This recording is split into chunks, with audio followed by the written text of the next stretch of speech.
The black hole of productivity known as tvtropes.org describes two related ideas, Disneyfication and Grimmification.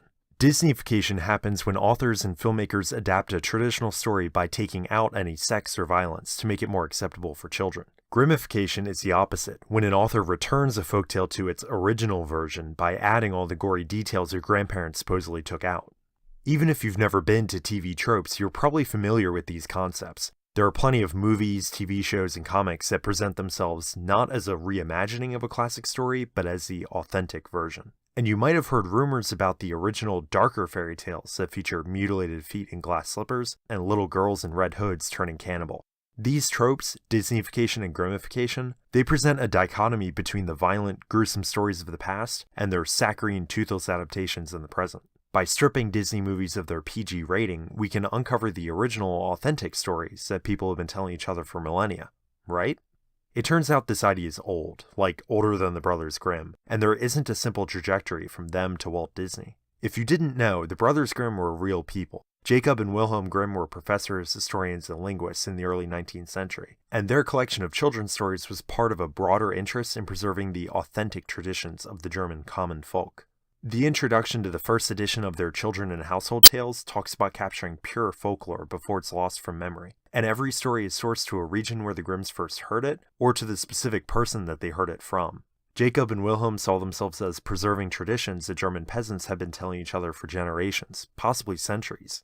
They weren't the only fairy tale collectors. The 2 centuries around them produced Charles Perrault in France, Hans Christian Andersen in Denmark, and Andrew Lang in England, just to name the most famous. But the Grimms were unusual in their nationalist approach. Were their fairy tales darker than the Disney versions? In some cases, sure. The classic example is Cinderella, which more or less follows the version you're familiar with, but ends with the stepsisters cutting off their own toes in an attempt to make the glass slipper fit.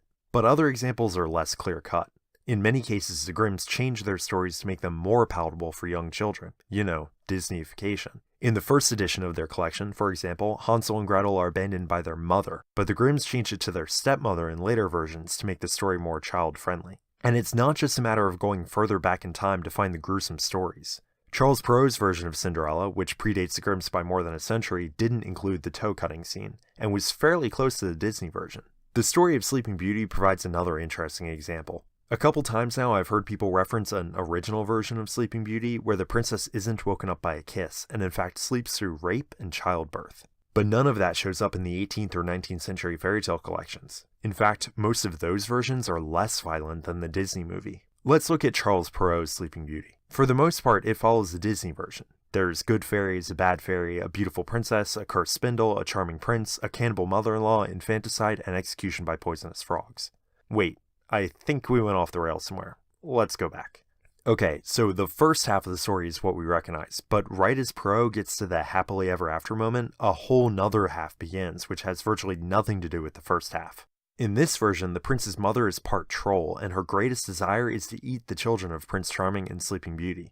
Once the king dies and the prince goes off to war, the Dowager Queen gets her chance, and she orders a cook to bring her the hearts of her grandchildren. The cook tricks the ogress with the hearts of sheep and goats, but eventually the queen discovers the ruse. She puts together a bathtub full of venomous snakes and frogs, because apparently that's her preferred method of execution. But before Sleeping Beauty and the children can be tossed in, the prince arrives home and saves the day. For modern readers, this second half of the story comes completely out of left field. But it makes sense if you know there's an older version of Sleeping Beauty, and not one that comes from German oral traditions.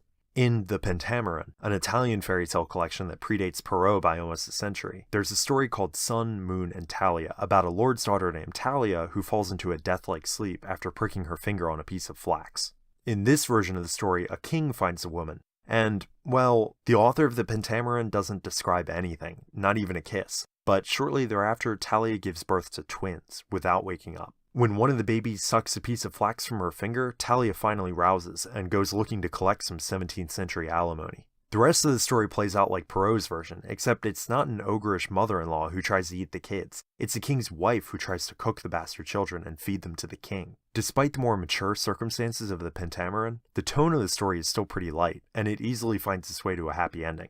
I bring up Perrault and the Pentamerons Sleeping Beauty for two reasons. First, the idea that we can find the original versions of these stories by working back to some authentic oral tradition is overly simplistic. In most cases, there isn't a hard separation between oral and written traditions. A version of Sleeping Beauty probably was told to the Brothers Grimm by Marie Hassenpflug?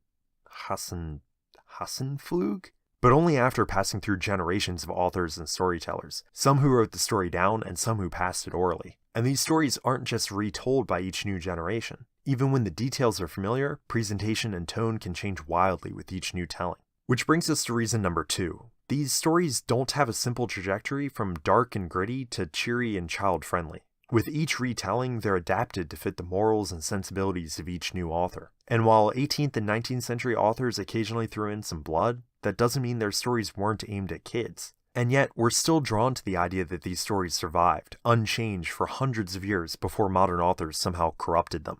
I think a lot of that has to do with familiarity. When we think about the modern versions, it's easy to imagine how they were put together, where the inspiration came from, and how the audience is meant to respond to them. But when we look at the fairy tale collections of the Grimms or Perrault, it's also foreign. Anything that was written more than, say, a century ago, that might as well be a millennia old as far as we can tell. And I don't think this phenomenon is limited to modern audiences. After all, the Brothers Grimm were caught up in the search for ancient folk traditions 2 centuries ago.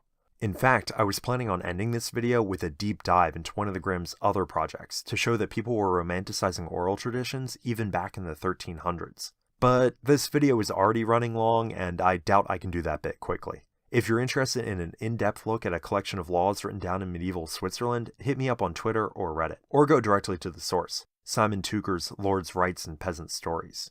In the interest of time, I'll end this story here, and my next video will probably be on a simpler topic.